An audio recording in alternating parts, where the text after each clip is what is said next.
Welcome to the Retiring Canada podcast, where our mission is to educate and empower you to make the most informed, rational, and productive financial decisions. Hosted by certified financial planner, author, and chartered investment manager Michael Isbister, you'll go behind the scenes to uncover the tips and strategies to help you invest smarter, optimize your retirement income, and reduce the amount of tax you pay.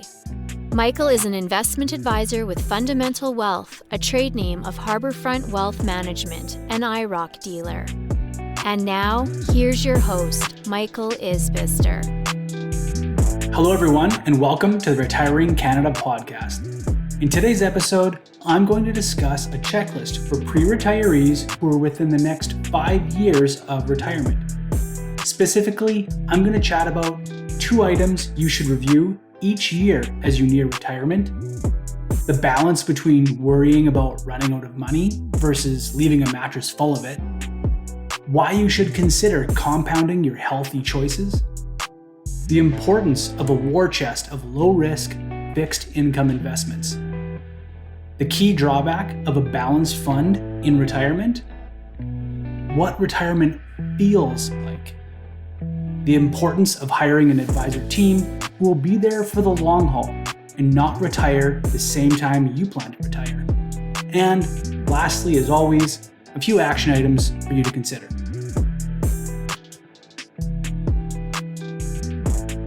If you're listening to this podcast, chances are you've spent the last 20 plus years diligently saving for retirement. Your years of hard work and consistency have now put you into a position so now you can comfortably retire in the next 5 years, assuming your current trajectory. These 5 years can pass by quickly, and to be fair, the final stages of retirement prep in these 5 years, both emotionally and financially, will set you up for a truly fulfilling next chapter of your life. Today, I want to dive into some of these checklist items to better prepare you when the time comes to start enjoying every day like it's Saturday. Let's start at 5 years out from retirement. So first and foremost is maintaining a healthy lifestyle. All the money in the world cannot give you your health. So if you are 5 years out from retirement, give some thought to your daily routine and see if you can add a few healthy choices throughout the day. It can start as small as a 5 or even 10-minute walk if you're able to. Just as your investment accounts have benefited from small, incremental investments compounded over time, so it is true when you apply the same incremental compounding benefits of a healthy lifestyle. At the end of the day, you have worked hard to make it here, and staying healthy will ensure you are around to continue enjoying what you've prepared so long to achieve. Second is to review your mortgage, loans, and lines of credit. If you're able, consider making accelerated payments towards any outstanding debt to try to have these settled by the time you reach retirement. Eliminating or reducing your fixed expenses alleviates your monthly budget on restrictive payments and allows you to spend more time enjoying your retirement, especially those first few years in retirement that tend to be the most expensive. With that out of the way, having access to debt such as a home equity line of credit can be an asset in retirement. It can act as a safety net or emergency fund, can be used to finance renovations or a car purchase, and gives you the option to delay withdrawing money out of your investments in the event there's a market drawdown, or there are significant tax consequences in doing so. Where I'm going with this is that it can make some sense to establish this type of secured debt before you retire and your income stops.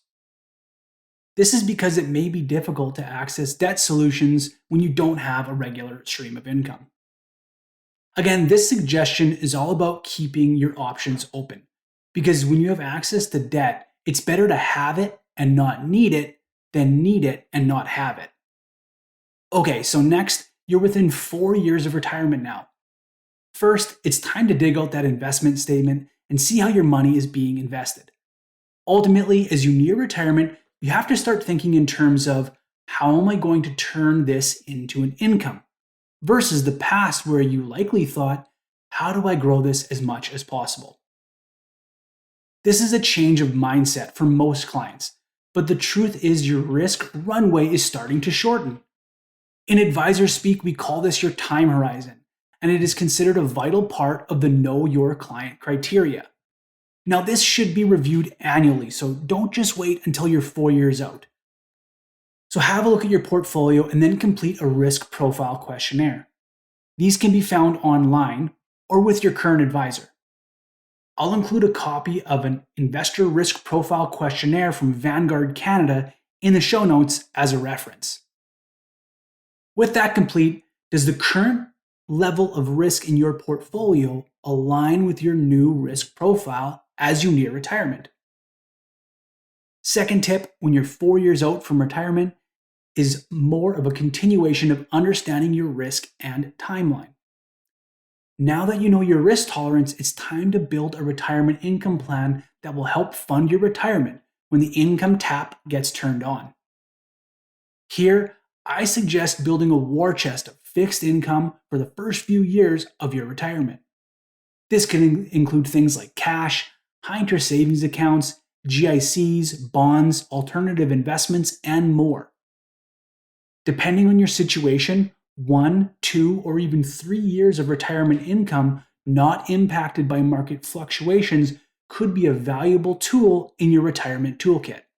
This would help to ensure you could shift withdrawals from your equity accounts and into more stable assets to weather the storm in a down market. Now, for some of you who have always invested in a balanced fund, this might be a bit of a wake-up call. See, if all of your eggs are in the same balanced fund basket, it is not possible to pinpoint which asset class you want to withdraw from when the market goes down. Having a properly constructed portfolio that allows for these types of retirement income planning strategies will help to ensure a more suitable income and help mitigate large drawdowns in your investments during turbulent markets. All right, so now you're 3 years out from retirement. Okay, so next up, while you still have a regular income, is to consider what expenses should be tackled now before you retire. First up is renovations. If you have decided to stay in your current residence, now is a great time to consider doing those upgrades so they can be paid for while you're still working. There will always be this list of upgrades, changes, honey-do lists, and endless tinkering awaiting you in your retirement years, there is no doubt. But consider checking the box on a few of these bigger ticket items now while you're still working. Another big ticket item that should be discussed is vehicles. But as with the renovations, be sure to keep things within reason. Vehicles are expensive, cost a lot to maintain and insure, and lose their value over time. So don't burden yourself if it's not in your budget and your retirement plan. While you're on this train of thought, think about what things will look like 5 years after you retire. If you are married or common law, will you still need 2 vehicles? Or does it make more sense to have one? Having this conversation now may impact the decisions you make on what vehicle to purchase today or not purchase. Okay, so now only 2 years left. It's time to request a Canadian pension plan estimate. You can do this by submitting a paper application or by creating a My Service Canada account. Choosing a CPP start date is a substantial decision that should not be taken lightly. Some Canadians may need to take this as early as 60 if they don't have the means to create another retirement income, while others may consider delaying until 70 if they have both the investment means and the health to do so. Once you receive your CPP estimate, build out a few scenarios with your financial planner to ensure you choose the optimal start date for you and your family's circumstances. Knowing these amounts will give you a firm understanding on the timing and amount of money that will need to come from your investments to fill the retirement income gap. When it comes to filling this cash flow gap, you'll again want to stress test your finances to ensure you can spend as much as you would like without running out of money. Taking things a step further, you also don't want to die with a bunch of money in your mattress. This is where a process called income guardrails can come into play. Now, most of you may have heard of something called the safe withdrawal rate. In the simplest terms, it tells an investor what fixed percentage of their assets they can withdraw with the presumption that they will not fully erode their portfolio. So in numbers, if you have $1 million in a portfolio and a safe withdrawal rate is, say, 4%, this means that you could withdraw $40,000 a year without factoring in tax, and you can be reasonably certain you wouldn't run out of money. However, life tends to not boil itself down to a fixed percentage. This is where the income guardrail approach can provide another lens to view your retirement income withdrawals. In English, the guardrail approach to retirement income planning enables an investor to make reasonable changes to their monthly income within certain limits. When things are good, the retiree may end up getting a raise. If investments are down, an income reduction may be needed in the short term. Albeit, this is a much more involved process that should be utilized with a professional who fully understands your circumstances. It also requires an investor to be willing to make changes, potentially from a lifestyle point of view, to ensure your retirement income stays on track. I'll drop a PDF copy of this income guardrail and what it looks like in the show notes. I have to stress, this is by no means a replacement for a comprehensive retirement plan. The guardrail approach is merely a tool in our financial planning toolbox that can help us better illustrate a responsive retirement income plan to clients. Okay, so now you're only 1 year out. Now that you're only 1 year out, be sure to sharpen your pencil and finalize that retirement budget. Generally, we find that retirees tend to spend a bit more money in the first few years as they start to experience those bucket list trips and get used to their new lifestyle, and this is normal. With this fact, this is an important reason to ensure you have your retirement income plan ironed out a few years in advance. Again, this includes that war chest of bonds and cash and high interest savings I chatted about. And you have this set aside purposely to enjoy those first few years of retirement without worrying about the markets, what might happen, and what they might do in the short term. Next up, for those of you with a pension, you need to submit your retirement date to your employer. You will receive a retirement package that will outline your pension benefit, health benefits, and more. If you have a defined benefit pension, i.e., one of those ones that pays you a monthly pension, you'll need to work through your options, including understand the pension benefit versus commuted value, which is a lump sum, the percentage of benefit that could be allocated to a surviving spouse, and the potential retirement allowances and more. If you have a defined contribution plan, you'll need to decide whether to manage the nest egg yourself or hire a professional certified financial planner to do the heavy lifting. Okay, day 0, you're retired. First off, congratulations. Retirement is another aspect of life that you really need to experience to truly understand the feeling.